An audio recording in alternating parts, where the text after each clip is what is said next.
A graça e a paz, minha gente. Seja bem-vindo mais uma vez a este programa, o Road Awakening. Eu sou o pastor Adelar e falo aqui diretamente do estado da Flórida.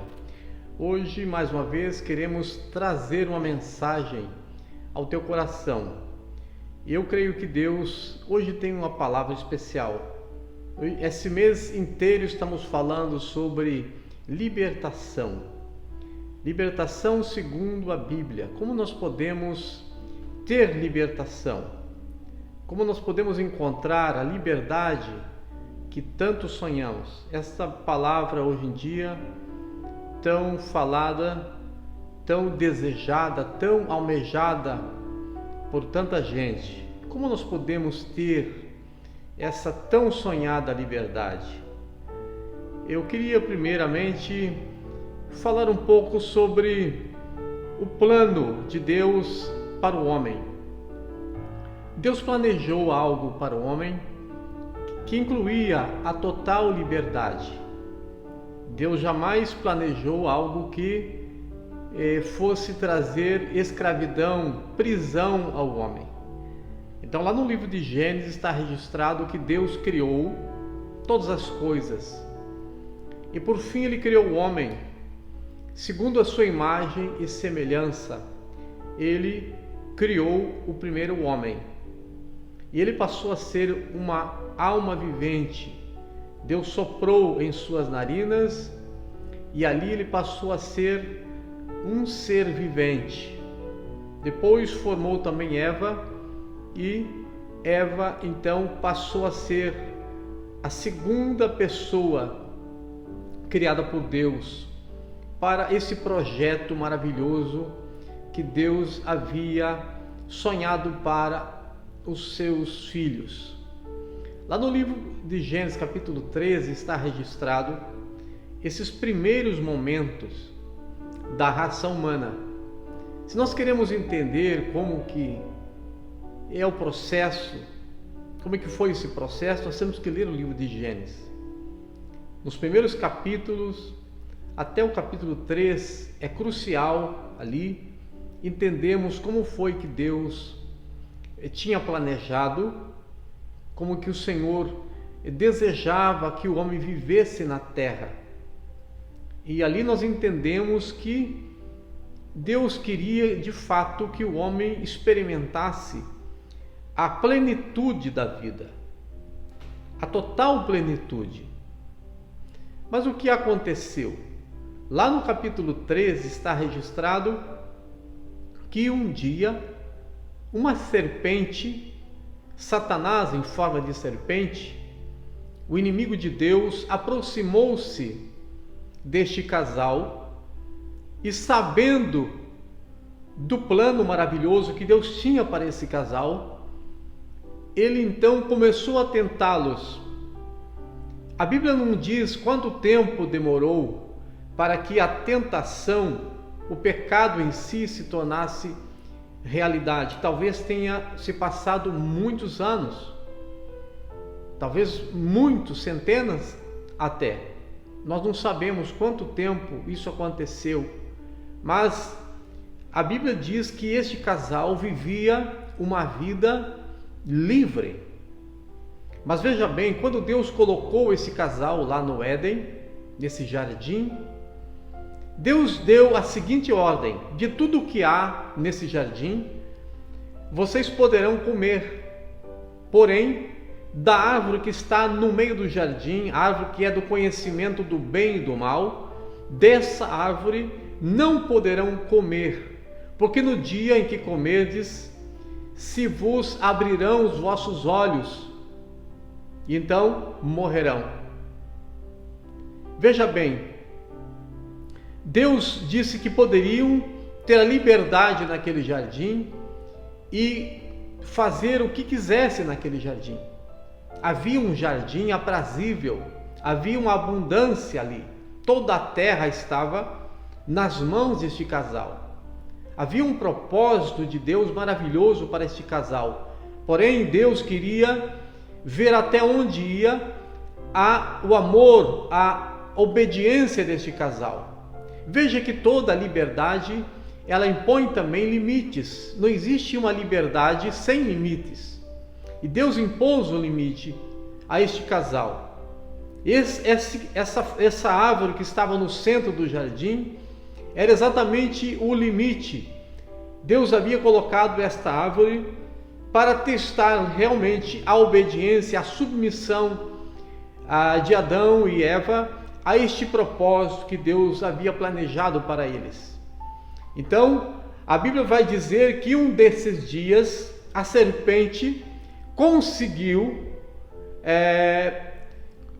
fazer a cabeça deste casal. E eu não quero aqui entrar no mérito de quem é a culpa, se é de Eva ou se é de Adão. O fato que os dois sucumbiram à tentação. A verdade é que os dois não tiveram a resistência e eles sucumbiram e entregaram-se àquela persuasão da serpente. Ela foi persuasiva e com o tempo ela conseguiu fazer com que Adão e Eva avançasse esse sinal e comesse do fruto que estava no meio do jardim. Veja, tudo começou dessa maneira. Quando Adão e Eva comem este fruto que está no meio do jardim, lá pela virada do dia, Deus, como de costume, ele tinha um relacionamento com este casal. Ele vinha e tinha um relacionamento pessoal com este casal.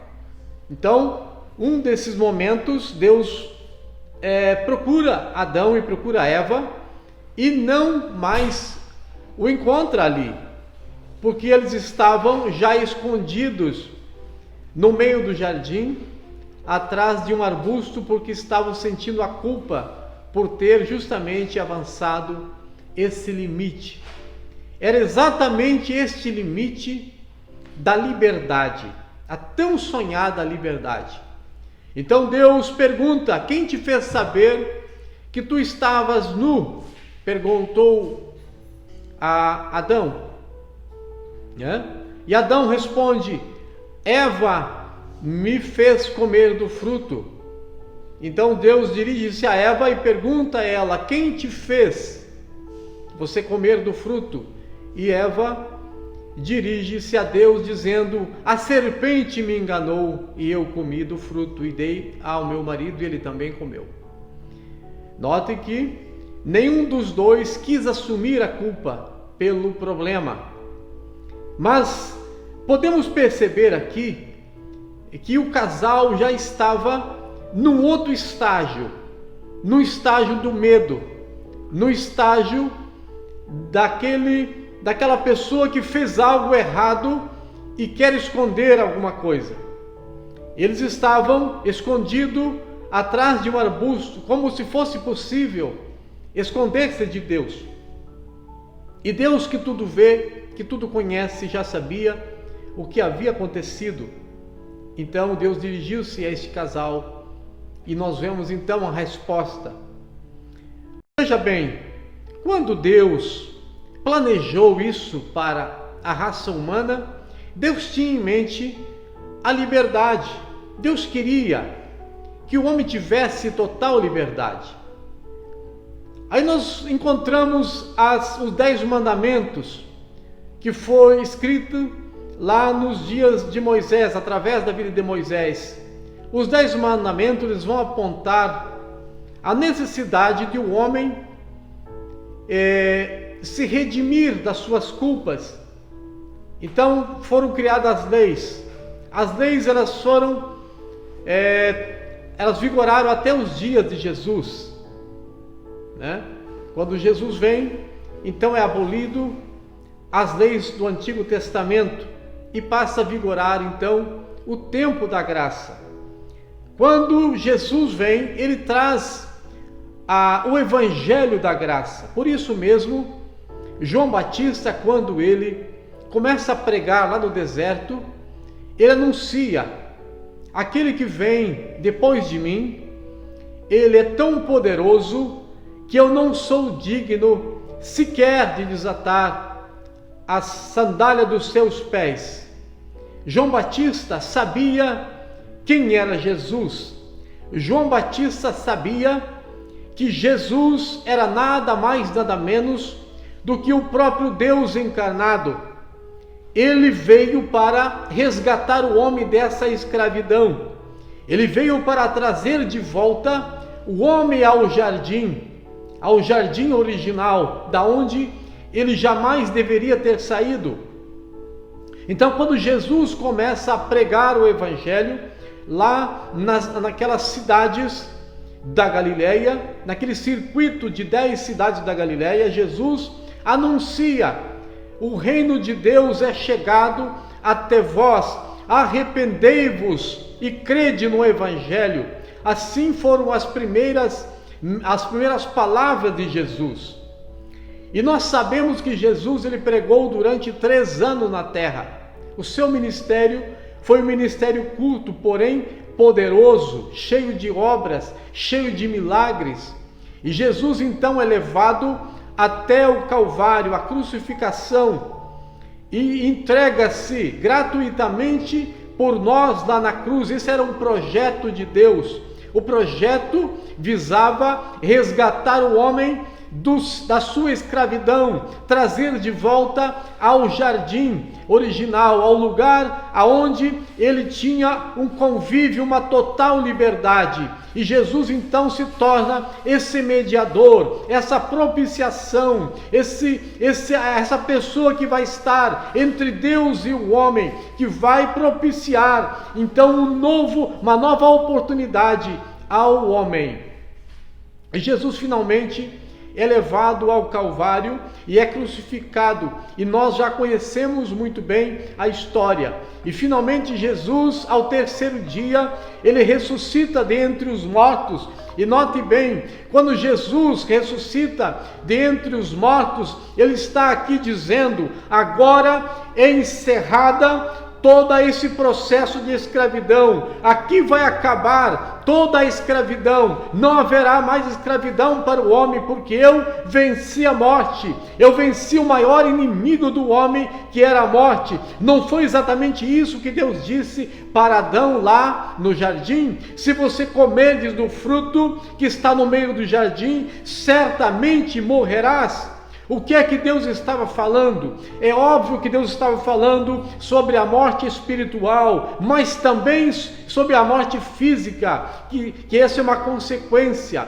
Deus agora está dando, através de Jesus Cristo, uma nova oportunidade, uma nova chance ao homem. Através de Jesus, nós temos de novo acesso a Deus. Nós podemos encontrar a tão sonhada liberdade, a sonhada libertação da escravidão. O homem, quando vive nos seus próprios delitos e pecados, ele é escravo dos seus pensamentos, ele é escravo dos seus prazeres, ele é escravo das suas escolhas. O homem que é livre, ele é tão livre que ele é capaz de escolher o sim e o não. Só que o escravo, ele não consegue escolher o não, ele apenas escolhe o sim, porque ele não tem força para dizer não. Veja bem, a liberdade, ela é poderosa. Quando o apóstolo Paulo fala ao livro dos Gálatas, ele fala o seguinte: ficai, pois, firmes, e não vos deixeis amarrar de novo ao jugo da escravidão. Por várias vezes o apóstolo Paulo está falando aqui aos judeus especialmente, que depois de terem sido libertos da escravidão da lei, eles queriam de novo retornar, voltar a praticar a lei e tornar-se outra vez escravos, porque a lei nada mais era aquele norte que apontava a graça que viria na pessoa de Cristo, aqui já no Novo Testamento, o tempo da graça. Então o apóstolo Paulo, ele fala dessa liberdade. E o apóstolo Paulo também fala no livro de Romanos dessa liberdade que ele tinha com Cristo. E fala também da escravidão da sua própria carne. No livro de Romanos capítulo 5 ele fala: eu tenho o desejo de fazer as coisas que são as coisas espirituais. No meu coração eu quero fazer aquilo que é certo, mas na minha carne, no meu corpo, no meu físico, eu não tenho vontade. Então eu me sinto escravo e preciso da graça de Cristo para dizer o sim e também dizer o não. Queridos, este mês inteiro nós estamos falando sobre libertação. Há tanta gente que gosta de dizer: eu sou livre, porque eu faço o que eu quero. Não, livre é aquele que consegue dizer: eu faço tudo o que eu quiser fazer, mas eu escolho não fazer. Quem é livre consegue dizer: eu posso todas as coisas, mas eu escolho fazer aquilo que é certo, aquilo que agrada a Deus, aquilo que edifica a minha alma. Se você só consegue fazer aquilo que agrada a sua carne, a sua própria vontade, você não é livre. Você ainda é escravo de si mesmo, escravo dos seus próprios pensamentos. Veja o exemplo do filho pródigo. O filho pródigo possuía uma liberdade na casa paterna, mas era uma liberdade com limite. Obviamente, como já falamos, toda liberdade ela precisa ter limites. E um dia este filho pródigo disse ao seu pai: eu quero a parte da minha herança, a parte que me cabe, e eu quero aproveitar a minha vida, eu quero ter a minha liberdade. Então, este pai amoroso reparte a herança e dá a parte que é cabida a ele. E este filho ausenta-se do pai e ele vai para uma terra distante. Todo aquele que quer fazer algo que é contrária à natureza que Deus criou, ele procura ausentar-se para distante de Deus. Ele procura fugir, tentando com isso esconder. Note que essa foi a primeira atitude de Adão e Eva, e não será diferente para ninguém. Este filho pródigo sai para um lugar distante e ele tenta ali viver a sua liberdade, até que o dinheiro acaba, com as suas festas, com as suas dissociações, com as prostituições que ele vivia, até que enfim o dinheiro acabou, a herança que ele recebeu terminou. Então ele precisou voltar e pensar no que ele faria para viver a sua vida, e a única alternativa que restou a ele foi buscar um criador de porcos da cidade, aonde ele pudesse trabalhar, e ali alimentava-se do que sobrava dos porcos. Veja bem que é interessante nós entendermos essa parte. Quando nós nos ausentamos de Deus, quando nós nos tornamos escravos de nós mesmos, nós vamos viver momentos de apertos, momentos de dificuldade, e a escravidão, ela traz isso. É justamente o que acontece com esse filho pródigo. Ele agora está ali refém de um dono de chiqueiro. Veja bem, dono de chiqueiro, que difícil, né? E ele estava agora comendo o que sobrava dos porcos. Nem mesmo a comida de humanos ele tinha esse acesso. Ele já estava total escravizado ali por esse sistema de coisas. Então ele lembra que na casa do pai ele possuía tudo o que uma pessoa gostaria de ter. Ele tinha liberdade, ele tinha amor, ele tinha comida, ele tinha roupa, ele tinha um teto, ele tinha o afago, ele tinha o carinho. Lá ele possuía tudo e ele sentiu saudade deste lugar. E ele disse: eu vou tomar uma decisão, eu voltarei para a casa do meu pai, e eu vou dizer para ele que eu errei, que eu pequei contra Deus, que eu pequei contra ele, e que ele me perdoe e me receba apenas como um dos seus funcionários. Então ele toma a decisão e ele volta para a casa paterna. E quando ele volta para a casa paterna, ele encontra um pai de braços abertos que o recebe e faz uma grande festa e diz: esse filho estava perdido e agora ele retorna à casa paterna. Vamos nos alegrar com isso. Exatamente mostrando ali, essa é a figura de Deus ali que nos recebe. Essa é exatamente a figura de Cristo, que está de braços abertos para nos receber. E este pai, então, prepara uma grande festa, coloca uma roupa nova no filho, coloca um anel no dedo e chama todo mundo para se alegrar. Quando Deus nos recebe de volta, Ele nos dá uma roupa nova, Ele nos honra, Ele nos coloca um anel no dedo. Essa sim é a liberdade em Cristo. A liberdade em Cristo, ela diz o seguinte, olha só o que diz a palavra de Deus: ora, o Espírito do Senhor, onde há o Espírito do Senhor, ali há liberdade. Ora, o Senhor é o Espírito, e onde há o Espírito há liberdade. Quando nós recebemos o Espírito Santo em nossas vidas, nós nos tornamos livres. E uma coisa acontece: quanto mais eu me afasto de Deus, mais perto do chiqueiro eu fico. Quanto mais perto do chiqueiro eu estou, mais longe de Deus eu fico. Olha que coisa interessante. Quando nós nos aproximamos de Deus, nós ficamos longe do chiqueiro, porque o chiqueiro não é um lugar que Deus planejou para os seus filhos. Deus planejou um lugar aprazível, Deus planejou um lugar onde tivesse a liberdade, o amor, a alegria. Mas o homem afastou-se de Deus e foi buscar as coisas do chiqueiro de porcos.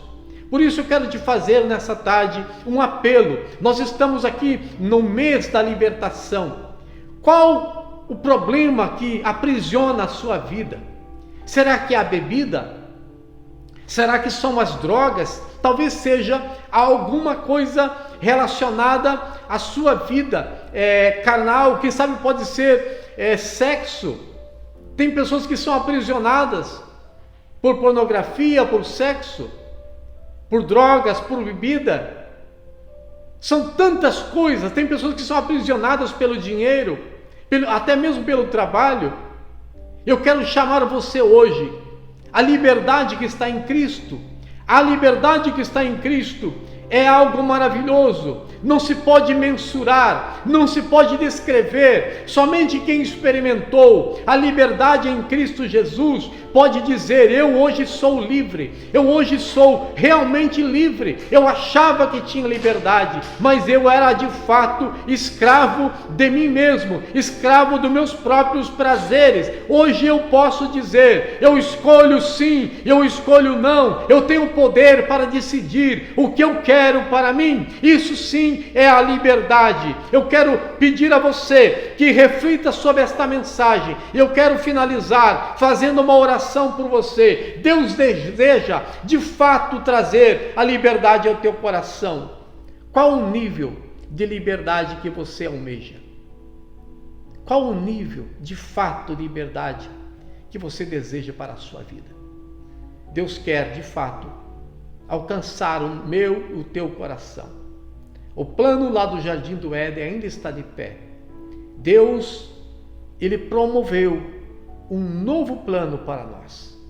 Apesar de Adão e Eva terem fracassado, Deus ainda assim não desistiu de nós.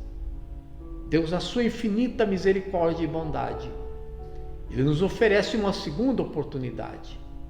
E essa segunda oportunidade está em Cristo Jesus. Por isso mesmo, João 14,6 diz: Ele é o caminho, Ele é a verdade e a vida, e ninguém vem ao Pai se não for por mim. E conhecereis a verdade, e a verdade vos libertará. João 8,32. E se o Filho vos libertar, verdadeiramente sereis livres. João 8,36. Deus quer nos dar a verdadeira liberdade. Se Cristo vos libertar, verdadeiramente sereis livres. Deixa Cristo entrar na sua vida. Tenha intimidade com Deus. Tenha intimidade com o Espírito Santo. Aonde há o Espírito, há liberdade. Mas se não há o Espírito, há escravidão. Deus, Ele é Espírito. E de fato, Ele está em qualquer lugar que você deseja invocar. Deus está naquele coração quebrantado. Deus está naquele coração que reconhece os seus pecados. Deus está com aquele que está aflito. Deus está com aquele que está necessitado. Deus está com aquele que está chorando. Deus está com você agora. Clama pelo Senhor. Clama por essa liberdade em Cristo Jesus. Busque Ele e você o encontrará. A Bíblia diz: batei e abrir-se-vos-á, buscai e o achareis. Deus deseja revelar-se a nós de uma maneira maravilhosa. Deus quer, de fato, ter uma intimidade comigo e com você. Deus nos criou para ter liberdade e para ter comunhão conosco. Então, eu quero fazer esta oração e pedir que o Espírito de Deus, Ele tem poder para nos libertar da escravidão do pecado. Só Ele tem esse poder. Quando o Espírito de Deus age em nossas vidas, não há cadeia que não seja quebrada. Não há nada que não possa ser despedaçada. Deixa agora mesmo a presença de Deus invadir a tua alma. Deixa agora mesmo a presença do Espírito Santo invadir o teu coração e diga a Ele: Senhor, eu não tenho forças para vencer, eu não tenho forças para lutar, mas eu sei que a tua misericórdia é tão grande que me alcança. Eu sei que o teu amor é infinito e alcança o meu coração, e por isso agora eu entrego todas as minhas necessidades a ti. Eu entrego o meu coração a ti, eu entrego a minha alma em tuas mãos, eu entrego o meu desejo, eu entrego também a minha vontade, eu renuncio a mim mesmo e me entrego a ti totalmente. Quando você fizer isso, creia, acontecerá um verdadeiro milagre na tua vida. Eu finalizo então fazendo uma oração por você. Querido Deus, eu quero colocar essas vidas em tuas mãos agora. Eu creio que pela manifestação do Espírito Santo, essas vidas agora estão sendo tocadas, estão sendo, Senhor, aleluia, neste momento mesmo, tocadas profundamente pela presença do teu Espírito. Eu rogo, Senhor, que tu possa libertá-los, trazendo essa paz, esta alegria, este novo projeto de Deus seja revelado a esses corações. E eu oro, Senhor, agora, quebrando todas essas cadeias, em nome de Jesus, e que reine a tua paz, a tua alegria em cada coração, em nome de Jesus. Queridos, nós finalizamos por aqui mais uma vez. Eu quero te convidar a você compartilhar este vídeo e estar aqui conosco todos os sábados na World e Awakening aqui no estado da Flórida. Você pode acessar também os demais vídeos da Brasil Church. Deus abençoe você e você tenha uma excelente semana em nome de Jesus.